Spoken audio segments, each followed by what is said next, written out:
Hola, ¿cómo les va? Seguimos en la séptima edición de Negocios del Campo. Soy Mariana Reinke, trabajo en la sección de Economía Campo del diario.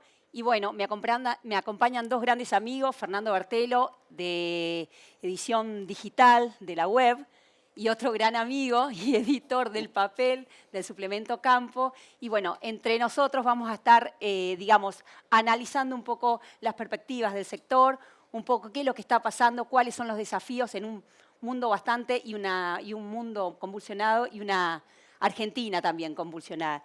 Y en ese rango, digamos, poniéndolo, como dijo Sergio Massa, el ministro de Economía, es el sector más potente del campo. Quería saber cómo, con respecto a la guerra, digamos, de Ucrania, que pensó en febrero pasado, cómo la Argentina no pudo acoplarse a esa oportunidad que tenía ante esto, ¿no? Sí, la verdad que, Mariana, la guerra, la invasión de Rusia a Ucrania, lo que hizo fue reconfigurar no solamente el mapa geopolítico, un conflicto que todavía persiste, sino que puntualmente en el caso del sector de la producción agropecuaria, vino un impacto por varios costados, ¿no? Uno, por el lado de los precios, otro por el lado de los insumos, considerando que Rusia es el principal proveedor de productos nitrogenados, y por el lado de lo que decíamos antes, del lado de precios, porque, a ver, se produjo un conflicto bélico entre dos potencias, y muy importante en materia agrícola, ¿no? Porque Ucrania es el principal proveedor del mundo de aceite de girasol, jugador importante también entre el top 5 para maíz, el que en el caso de trigo, por ejemplo, Rusia es el principal exportador del mundo, con lo cual lo que ocurrió con este conflicto generó una suba de precios a nivel internacional que en el caso de la Argentina, por ejemplo, para poner el caso del trigo, el productor argentino no lo pudo aprovechar porque gran parte, y sobre todo con la política de intervención en los mercados, estaba ese trigo ya comprometido, con lo cual no se pudo capturar gran parte de la suba que hubo en los precios internacionales por ese motivo en el caso del trigo. A ver, esto igualmente dejó un escenario de pisos un poquito más alto, que no obstante, si volvemos a lo que decíamos antes por el efecto de los insumos, hoy en día si uno compara con la situación anterior, el productor se va a enfrentar a una nueva campaña, por ejemplo, con precios mucho más altos en los insumos, que le hace comer toda esa mejora que pudo haber existido por el lado de los precios. Cristian. Y sí, hay un tema político, hay una dimensión política que nos reveló este conflicto.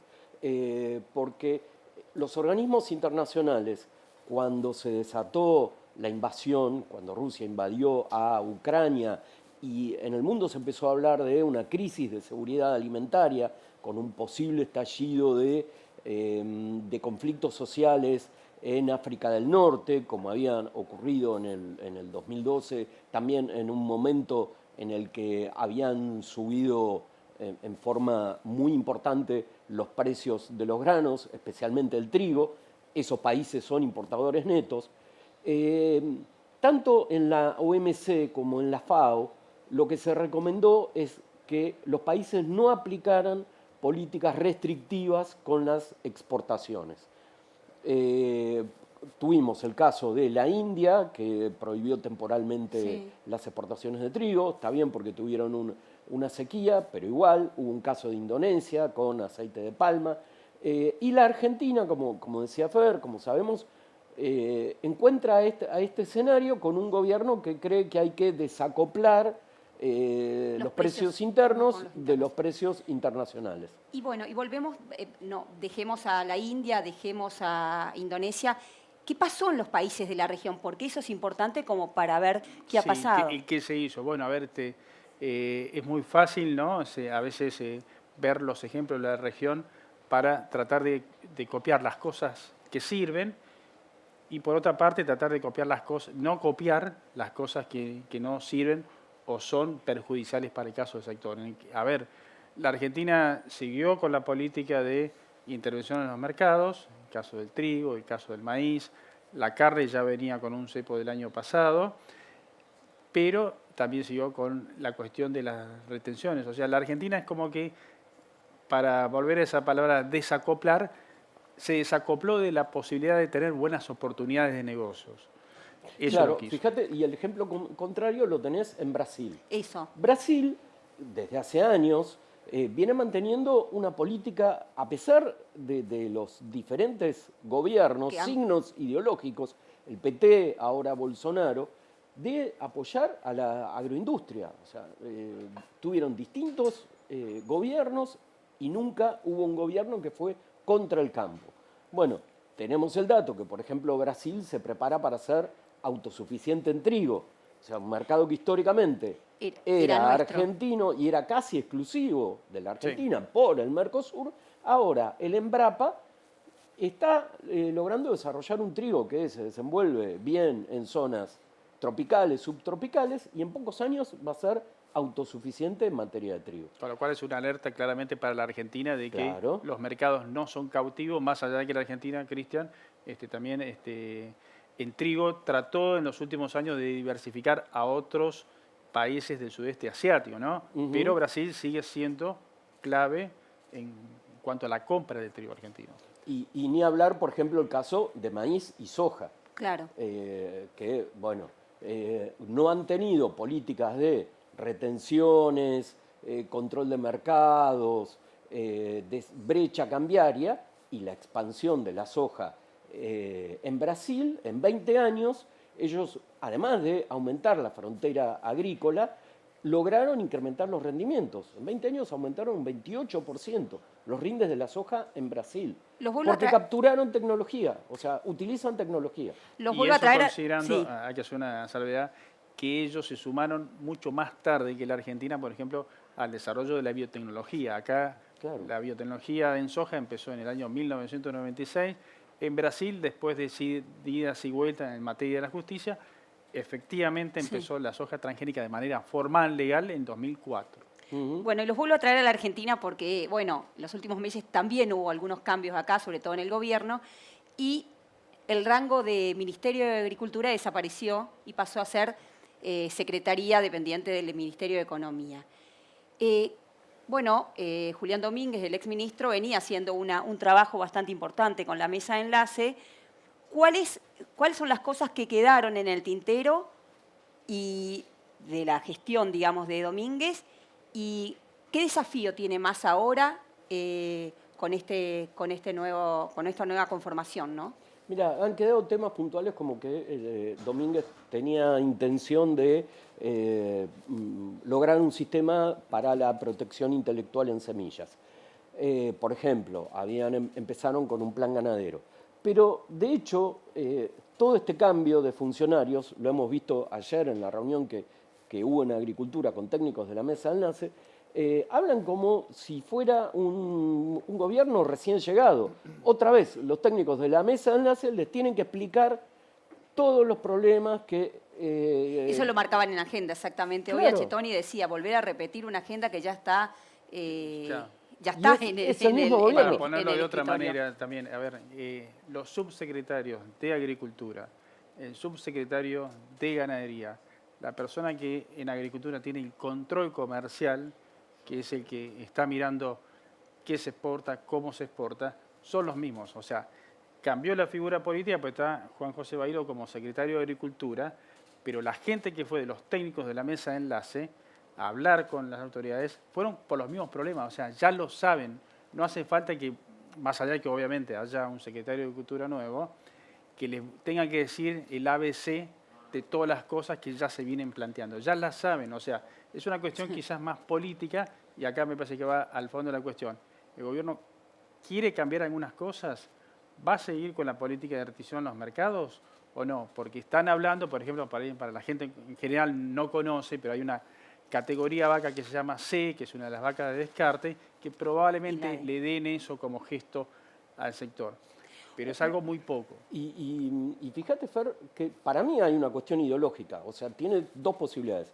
O tomar una posición pragmática o una ideológica. La pragmática, la lógica sería, a este gobierno le queda una cosecha gruesa. Claro, una cosecha gruesa. Un año y medio. Tienen la oportunidad, año electoral, pocos dólares, tiene la oportunidad de, Sí. de dar un incentivo y que el campo Y que apueste. tenga una respuesta Tranquilamente rápida. podrían bajar las retenciones y, Bueno. y tener una cosecha de soja, no sé, 10-20% mayor de lo que se espera. Aparte, Cristian, Mariana, si lo vamos a poner por el lado del impacto de precios, la carne, por ejemplo, Subió. si uno lo compara, los últimos 12 meses es un 60% por debajo del 71% acumulada de la inflación, De inflación. 12 meses. Pero eso te da la pauta que la culpa no es de la materia prima. Hay un contexto general macroeconómico Que se es el llama que termina inflación. influyendo. Totalmente. Exacto. No, y a lo que quiero ver, porque hoy en un panel anterior Carlos Achitoni tiró un bombazo y no quiero dejarlo pasar porque a todos nos impactó diciendo que el viernes pasado, cuando tuvieron la reunión, la mesa de enlace, en absoluto secretismo, porque no había, no hubo foto, no hubo nada, ni declaraciones de Massa.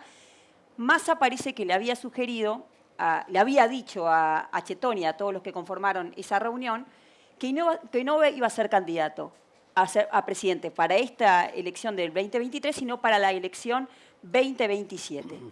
¿Qué Bueno, opinión te merece? Sí, no, a ver, la verdad, Porque, bueno, obviamente... aparte del contexto, ¿no? El contexto y sobre todo que se lo diga a los dirigentes del campo, ¿no? Y no salgan una charla con otros políticos o con otros empresarios en general, es una definición que ojalá que se concentre a tratar de resolver los problemas que tiene el país, ¿no?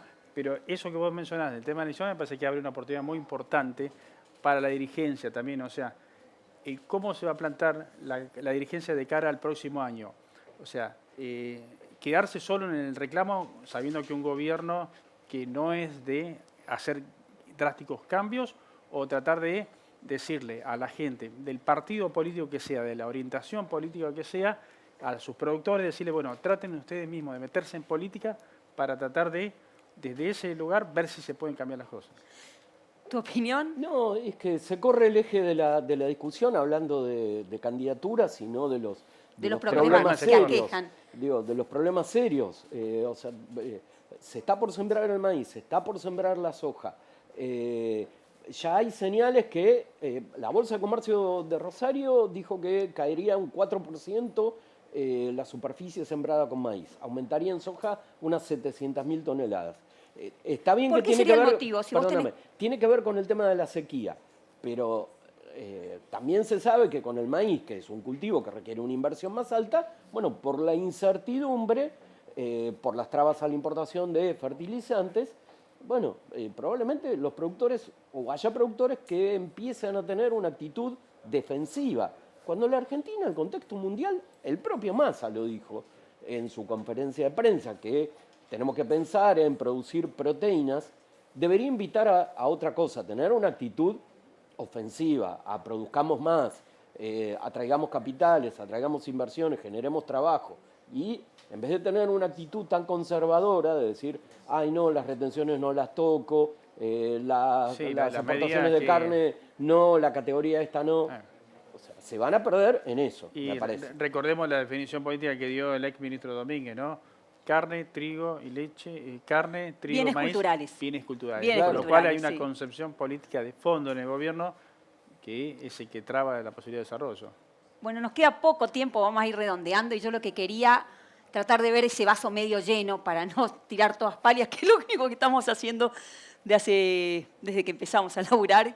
Todos los días son pálidas y pálidas contando y un poco cuáles serían los desafíos que tiene y cuáles son las oportunidades que tiene la Argentina y el sector agropecuario en particular, Cris. Mira, Mariana, yo estuve en el Congreso de APRESID la semana pasada y lo que queda claro es que la Argentina tiene un sistema de producción basado en siembra directa, que no es solo la siembra directa, sino basado en siembra directa, que le puede mostrar al mundo que está produciendo en forma sostenible, es decir, sin afectar al medio ambiente, que está en el camino de reducir el uso de combustibles, de capturar cada vez más carbono, o sea, y ahora en un momento en que se está hablando que todo el mundo tiene que enfrentar el cambio climático, la agricultura argentina y la ganadería pueden decir, bueno, somos parte de la solución, no somos el problema.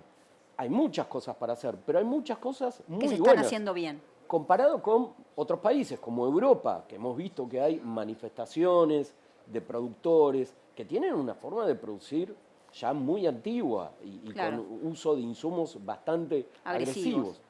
agresivos. La Argentina tiene esa oportunidad y tendría que apoyar e ir detrás de eso.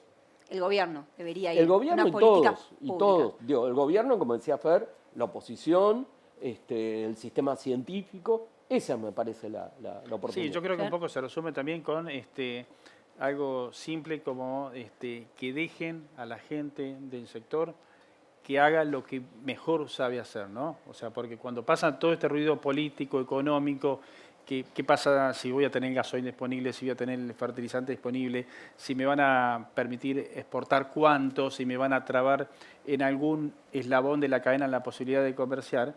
Eso le quita incentivo. Entonces, y al productor es como que lo corren de foco. O sea, alguien que es muy eficiente, tranqueras adentro, en lo que sabe, tiene que estar preocupándose más por dónde puede venir, digamos, el golpe de efecto que en vez de hacerlo crecer, lo hace ser conservador al máximo. Hoy Perea lo explicaba en el panel que estuvo en la mesa de enlace, decía que se puede producir un 40% más si hay condiciones claras y Bueno. condiciones, digamos, para todo el sector, ¿no es cierto? Hay un estudio que hizo la Fundación Producir Conservando que menciona la posibilidad de hacia 2030, sin retenciones, sin ningún tipo de intervención, la producción argentina llegue a 173 millones de toneladas y que la exportación que ya hace el sector pueda crecer. Es un escenario ideal, o sea, sin intervenciones, sin ningún tipo de trabas, que crezca en 18.000 millones de dólares